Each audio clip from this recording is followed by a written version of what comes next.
আসসালামু আলাইকুম। আজকে দেখেন প্রচণ্ড গরম পড়ছে আর গরমের ভিতর টমেটো খাটা নিয়ে আসলাম আর কীভাবে রান্না করে সেটাও দেখেন। টমেটো প্রথমে ধুয়ে কেটে সুন্দরভাবে আপনার হালকা অল্প কিছু লবণ দিয়ে হলুদ দিয়ে ভালোভাবে সেদ্ধ করে এইভাবে খোসাগুলো ফেলে দেবেন। উপরে যে পর্দাটা আছে এটা খোসা বলি আমরা। তখন ভালোভাবে আপনি ডাউলির মতন ঘুটে নেবেন। ঘুটার পরে পানি দিয়ে আপনি ভালো সুন্দর করে ডাউলের মতন জাল দেবেন। জাল দেওয়ার পরে আপনি মরিচ পেঁয়াজ ভেজে এর ভিতর আপনি একটু জিরা দিতে পারেন, কাঁচা জিরা। তারপর দেখেন এখানে কিন্তু আপনি অলরেডি তেলের উপর ছেড়ে দেবেন।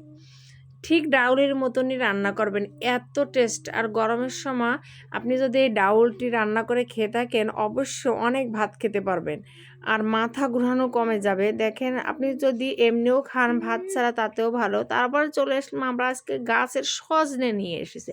আসলে সজনেটা কিন্তু বড় হয় নাই। তারপর ভাবলাম যে এই যে আমরা সজনে কেটে আমরা একটু রান্না করে খাই। এটা কিন্তু ডাউলে দিয়ে খেলে বেশি ভালো লাগে, অনেকের প্রিয় হবে সজনে। আর আমাদের গাছে মাশাআল্লাহ অনেক সজনে হয়েছে।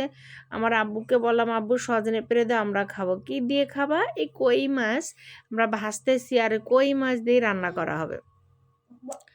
আর দেখেন মাছটা ভাজা শেষ, তারপর আমরা সুন্দরভাবে মশলা ভালোভাবে কষিয়ে নেব। আর এটা হচ্ছে আমরা আপনার সজনে আর আলু দিয়ে রান্না করতেছি আর কই মাছ দিয়ে, একদম আমাদের পুকুরে তাজা তাজা কই মাছ দিয়ে।